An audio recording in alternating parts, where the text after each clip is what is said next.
Hi, I'm Sarah. Welcome to the Daily English Show.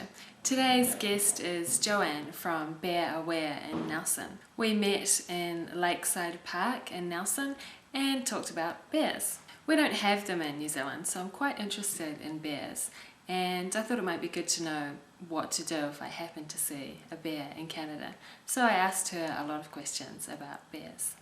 Seeing a bear is not necessarily a dangerous thing. We live in bear country. Unfortunately, as you can hear, it got really windy during the interview. It was so bizarre. It was perfect weather right up until we started, and then it started to get windy. So we can't use the second part of the interview. But anyway, the first part's fine. So listen carefully if you're planning to come to Canada. You never know, you might see a bear, so this information could be useful. Kia ora, in Stick News today, good news for YouTube fans in Thailand. The Thai government has unblocked the website. On the 4th of April, the Thai government blocked access to YouTube. They had asked Google to remove videos which they thought were offensive to Thailand's king, but Google turned down Thailand's request. Now, 4 months later, the ban has been lifted. The New York Times reported Google had agreed to block any future clips that are deemed offensive to Thai culture or that violate Thai law. And that was Stick News for Monday, the 3rd of September. Kia ora. What should you do when you're hiking to avoid bears? If you do see an aggressive bear, what would you do? Use the bear spray?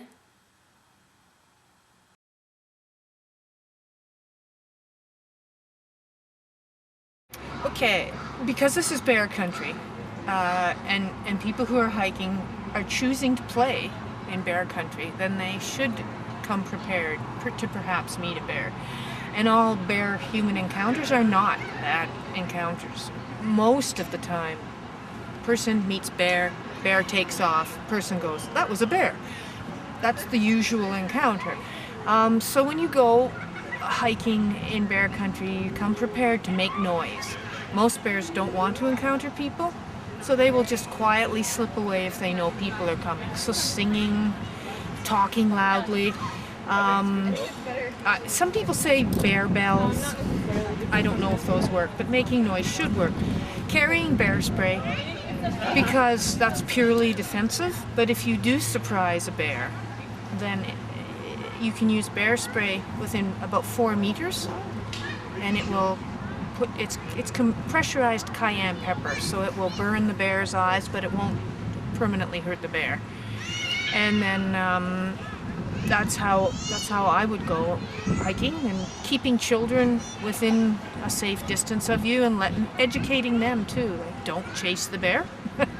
Bears aren't to be petted. Really young children like to pet bears. It's not a good idea. And some children will chase bears on bicycles. It's not a good idea.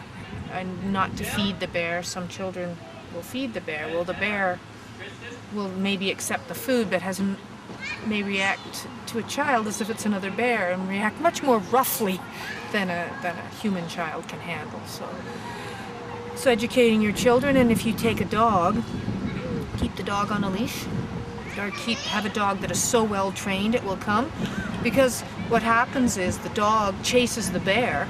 The bear may run away, may go up a tree, but it may also just turn around and have had a bad day, and will chase your dog. And who does your dog run to for protection? You, right? So you may be faced with your dog running towards you, being followed by a big bear. So you get out the bear spray and you yell, "No bear, no." But it's best to prevent an encounter.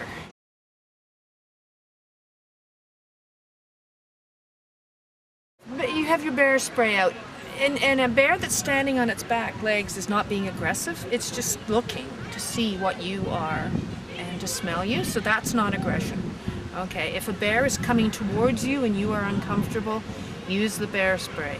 But There's an excellent video called Staying Safe in Bear Country. People can look it up on the internet. It's put together by bear biologists, and it talks about all the different kinds of behaviors you can encounter in a bear and which ones you should determine are aggressive. So I would really refer people to that. But in short, get ready to get your bear spray, back away, slowly, speaking calmly. So this is all to let the bear know you're a person, and then back away. And if the bear, sometimes bears bluff charge, so they'll run towards you to see what you'll do, and then they stop. And it's a warning. So you stop, and then you say something like, whoa bear, and then you back away, and you back away, and then you slowly leave the area. So that's basically, and for if you are attacked by a bear, which is so incredibly rare, very, very rare, that's why I would again refer you to Staying Safe in Bear Country, because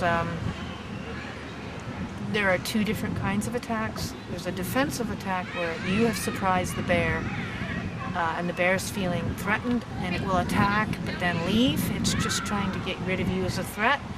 In which case, your bear spray may work, or falling down in a defensive posture may work until the bear is finished. But if a bear is actually stalking you as food, you need to fight back. But you need to identify the two different kinds of encounters, and that's why you should look at Staying Safe in Bear Country. And Bear Aware does not actually deal with bear safety in the woods, so the things I've said are things that I have gleaned from reading various things. So Bear Aware deals mainly with human bear safety and conflict near homes in urban areas. True or false? You shouldn't sing when you're hiking in bear country. False. Bear spray is made of pepper. True. It's a good idea to chase bears on bicycles. False. A bear that is standing on its back legs is being aggressive. False. It's incredibly rare for humans to be attacked by a bear. True. And that was the Daily Englisher. See you tomorrow. Bye.